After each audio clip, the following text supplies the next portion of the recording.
আসসালামু আলাইকুম ওয়া রাহমাতুল্লাহি ওয়া বারাকাতুহু। আলহামদুলিল্লাহ। ওয়াসসালাতু ওয়াসসালামু আলা রাসূলিল্লাহ আম্মা বাদ। সুপ্রিয় দর্শক শ্রোতা, বিপদগ্রস্ত মানুষকে সাহায্য করা শ্রেষ্ঠতম ইবাদত।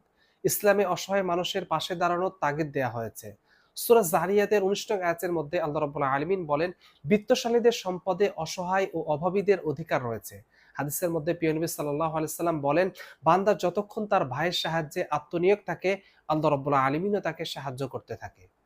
বুখারী শরীফের ৬০০৭ নং হাদিসে হযরত আবু হুরায়রা রাদিয়াল্লাহু তাআলা আনহু থেকে বর্ণিত, তিনি বলেন, প্রিয় নবী সাল্লাল্লাহু আলাইহি সাল্লাম বলেছেন, বিধবা ও অসহায়দের অভাব দূর করার জন্য সচেষ্ট ব্যক্তি আল্লাহর পথে জিহাদ কায়েম নেয়। সে রাতভর দাঁড়ানো ব্যক্তির মতো যে ইবাদতে ক্লান্ত হয় না, এবং এমন সিয়াম পালনকারীর মতো যে সিয়াম ভঙ্গ করে না। অর্থাৎ আমরা যদি বিপদগ্রস্ত এবং অসহায় মানুষকে সাহায্য করতে পারি, আল্লাহ রাব্বুল আলামিন আমাদের আমলনামায় রাতভর ইবাদত এবং লাগাতার রোজা রাখার নেকি দান করবেন। তাই আল্লাহ রাব্বুল আলামিন আমাদের সবাইকে বিপদগ্রস্ত এবং অসহায় মানুষের পাশে দাঁড়ানোর তৌফিক দান করুন। আমিন।